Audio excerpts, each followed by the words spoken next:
A wife is a gift from heaven.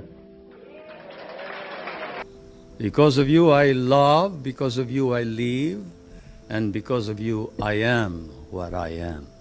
Si Ferdinand Marcos Sr. Bayani, para sa ilan, diktador para sa iba. Isa siyang leader na nakilala hindi lamang sa politika, kundi pati na rin sa karisma, ambisyon at kontrobersyal na pamumuno.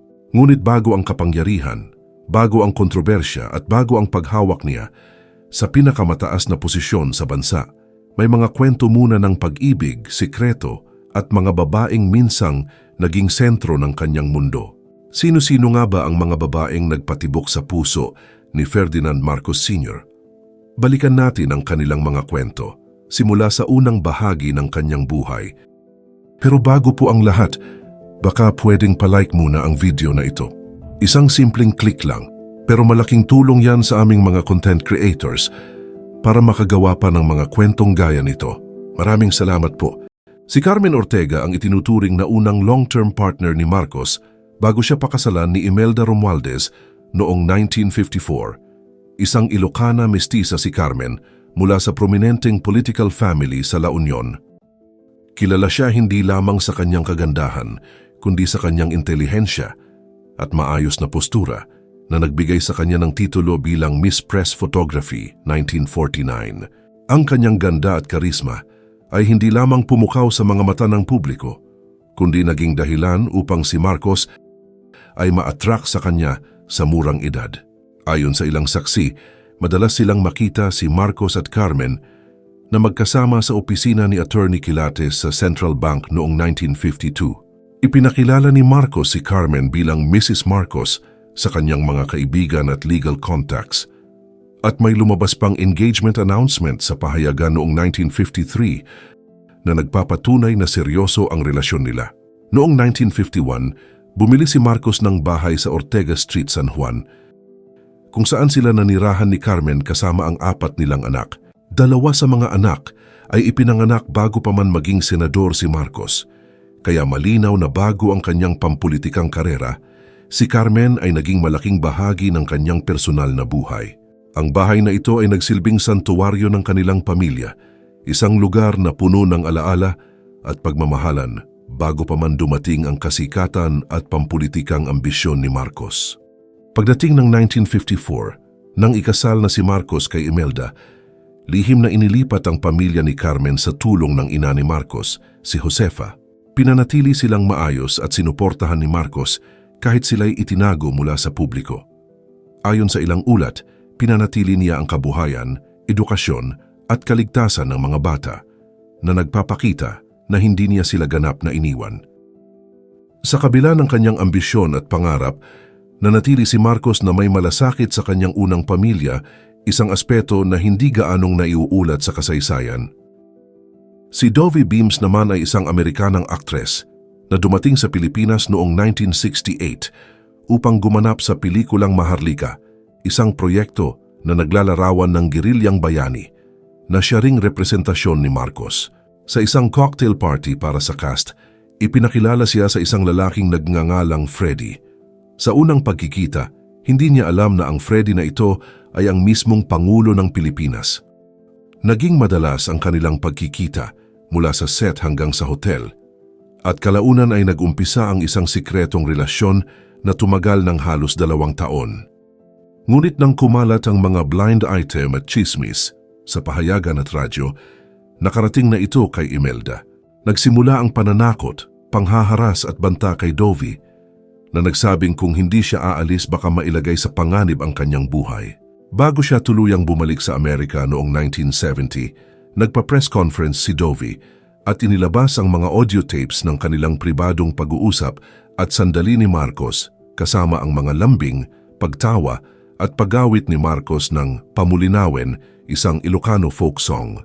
Tinawag ito noon ng media bilang The Dovie Beams Scandal, na sumiklab sa mismong kalagitnaan ng paghahanda sa martial law. Pagbalik sa Amerika, halos tuluyang nawala si Dovie sa spotlight. Nagtayo siya ng real estate business, nagpakasal, nakulong dahil sa bank fraud, nag-divorce, at kalaunan ay pumanaw noong 2017 dahil sa lung cancer. Ang kanyang kwento ay isang halimbawa kung paano ang pagmamahal at ambisyon ay maaaring humantong sa personal na sakripisyo at panganib, lalo na kung may kinalaman sa isang makapangyarihang tao. Si Evelyn Hegyesi ay isang Australian model at Playboy cover girl na may dugong Hungarian. 19 na taon gulang lamang siya nang makilala umano ni Marcos noong 1970s.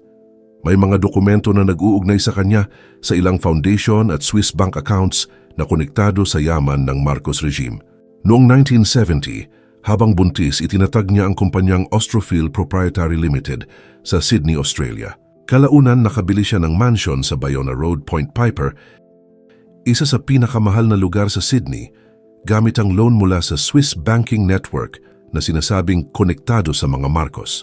Ayon sa ilang ulat, si Evelyn at Marcos ay may anak na babae, si Annalisa Josefa Hegyesi, na kalaunan ay nagsabi na si Ferdinand Marcos Sr. ang kanyang ama. Mariing pinabulaanan ito ng kampo ng mga Marcos.